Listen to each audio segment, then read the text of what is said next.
Moscow has announced they will expel 150 diplomats, including 60 Americans, and close the U.S. consulate in St. Petersburg in retaliation for Western expulsions of Russian diplomats over the spy poisoning saga in Britain. Russian Foreign Minister Sergei Lavrov has said the Kremlin will expel 60 American diplomats, just as the U.S. did in the wake of the poisoning of a former Russian spy in Britain. His ministry has summoned the U.S. ambassador to Moscow. Speaking live on Russian state television, Lavrov said Moscow will respond the same way to other countries that have expelled Russian diplomats. Earlier this week, Washington shut down the Russian consulate general in Seattle. Russia has since requested a meeting with the Executive Council of the Organization for the Prohibition of Chemical Weapons to establish the truth. United Nations Secretary General Antonio Guterres has weighed in on the diplomatic spat between the West and Russia. The UN chief has called for mechanisms of communication to be re-established between Russia and the United States to avoid any future escalations. Guterres said that he saw similarities with the Cold War. I am really very concerned. I think we are coming to a situation that is similar to a large extent to what we lived during the Cold War, but with two very important differences. In the Cold War, there were clearly two superpowers with a complete control of the situation of two areas in the world.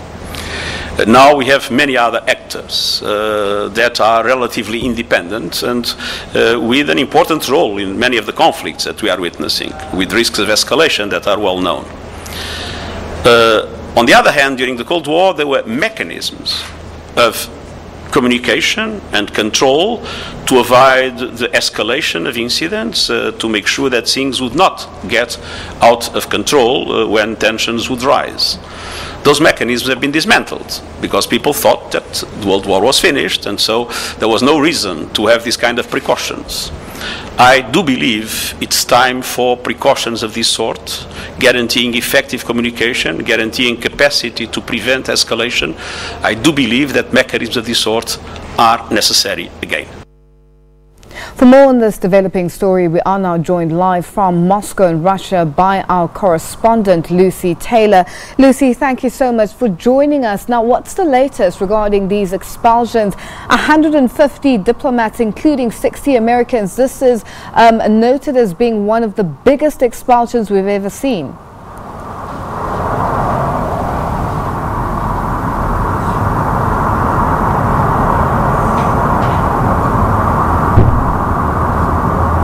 Hi, Lucy. I was just trying to find out what's the latest with regards to the expulsions that have taken place. The announcement of expulsions of 150 diplomats, 60 of them being American.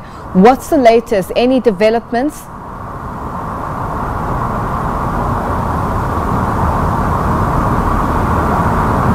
We will try and get Lucy Taylor back with us as we try to get the latest with regards to the developments taking place in Moscow, where 150 diplomats have been expelled, 60, including 60 Americans. We'll take a quick break and we'll have more when we return. Stay with us.